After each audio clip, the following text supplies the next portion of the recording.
Hi guys.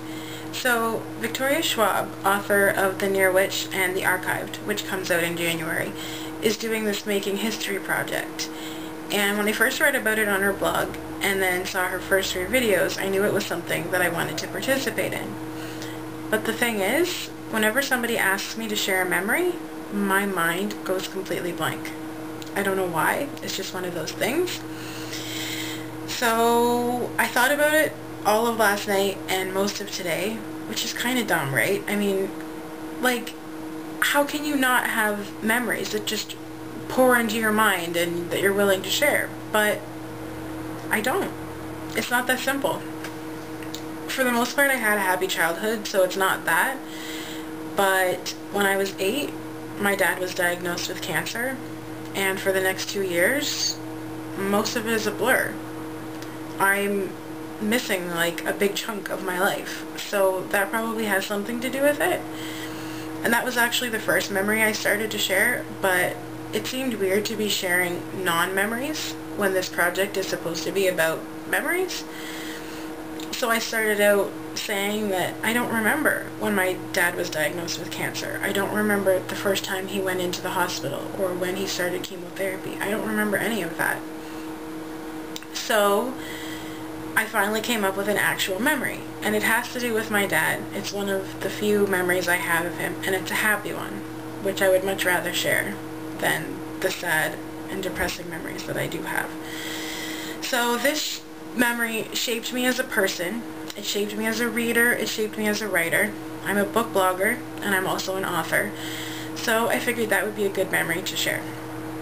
It's not exactly one specific memory, it's more like a bunch of little pieces of memories. When I was little, we had a post office box in the drugstore, and my dad would take me there to check the mail. I loved going with him to check the mail, and they had this huge display of Berenstain Bear books. And I was a reader from a very young age. I loved to read. I wish I could say that I remember when I started reading or even what my first book was, but I don't.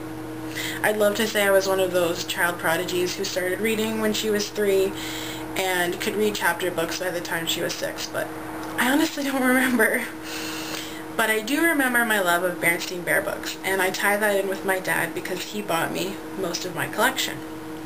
So we would go to the drugstore, and we would go and check the mail, and then I would stand in front of this amazing display of Berenstain Bear books, and I would get to pick one. So I don't remember a specific time or when I picked a specific book, but I do have that happy, sort of loving, comforted feeling of knowing that that was something I shared with my dad, and that that was really special. And it's one of the happy memories I have when I have so many sad memories. So I wanted to actually show you guys my collection. My giant Berenstain Bears collection. All these books my dad bought me. And even though he's been gone for 18 years, I still feel like he's had a huge part in my success as a writer, because I attribute my love of reading to my love of writing and to wanting to be a writer. And I know that he would be insanely proud of me today, even though he's not here. Even at that young age, I knew I wanted to be a writer, and I'm living my dream. And he's a big part of it, even in a kind of roundabout way.